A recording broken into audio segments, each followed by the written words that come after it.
Yeah, we'll put me up here. Hey, all you graders and Cheetahscots. We are going to do these next two things in class. So this is for virtual students only.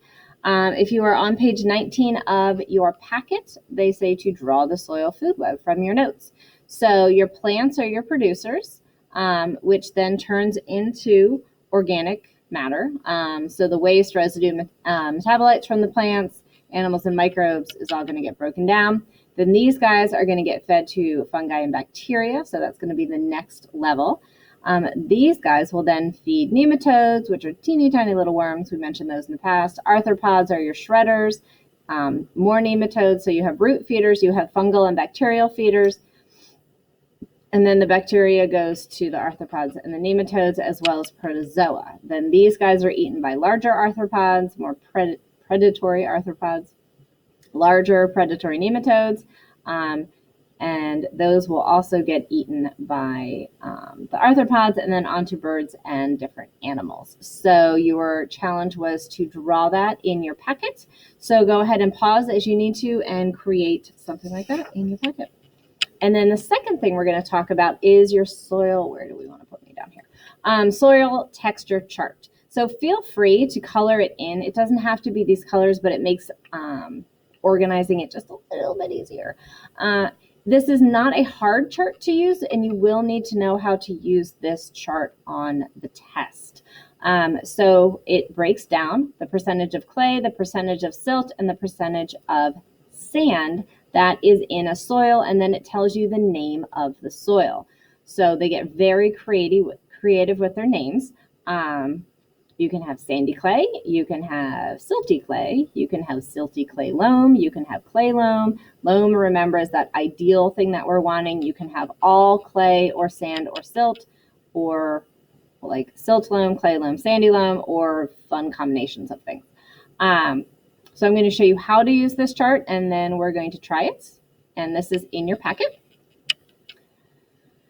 So I always start here with clay, and then I do silt, and sand kind of does itself. So these three numbers will always equal 100%. So if I have, the first one is silt is 10%. So I go over here to 10%.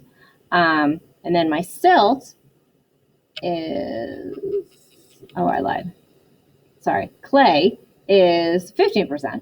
So I go up here to clay, is 15%. My silt is 10%. So here's 10%. So I'm going to go down this line. On your paper, just follow with your finger. So I go to, I just pointed to my screen like you can see what I'm doing. Let's try that again. So clay is 15% and the silt is 10%. So if I draw down that line, and I stop right there, if you notice, this lower line is going to go to the 75%. This line is connecting right here to 75%. So if you add those up, you get 100, and you get sandy loam, which, huzzah, is the first one. So we have 10%, 15%, and 75% is your sandy loam. Now the second one, they're giving you 83% and of silt and 7% of clay. So I'm like, okay, 83 and 7 is 90. And so I'll need, this will be 10. So now let's see what kind of soil we're looking at. So if we have 83%, well, let's start with clay. So I have 7%, so way down here. So you know it's going to be something down here. And then I'm going to go to 83%. So it's going to be around here of silt and connect those two lines. Doesn't really. And then the last one is 10% of sand. So we have our 83. It's going to come like down this way and to 7 and 10%. So you're looking at silt. Yes, I was right. So you're, sorry, 83 is over here. I know my numbers, guys. So if you go, you'll end up with silt, which would be, that is 10, and that is silt. Huzzah! All right, so now we have 20, and that was really awkward, and I apologize. It's much easier to do in person if you can just kind of draw your fingers along the line. My cursor is not nearly large enough. So we have 20% and 70%, which is, once again, 90. So now we have a 10 here. So once again, we're going to start with clay and then go to silt. So I'm starting with 70% clay and 10% silt. So let's go back here. 70% of clay is right here and 10% of silt is right here. So it's going to be really easy and obvious to see what we're dealing with. And this other line goes to 20%, but you can see we're definitely in clay land. Look at that. So go ahead and attempt to, I would pause and go ahead and attempt, just fill in the rest of these numbers. Use the soil triangle chart to see if you can figure out what these things are. And they even give you some, so here you have to figure out the one missing number and then give me the words. But then these ones, they don't give you anything, but they tell you. So there's going to be ranges, and you can pick anything that works for you. So I would recommend pausing this video and attempting these and then coming back and I'll give you the answer. So pause. Did you pause? Okay, so next one, 42, 21, 37 is clay loam. Next one is 27% sand, and that gives you silty clay loam. 15% for the next one is clay.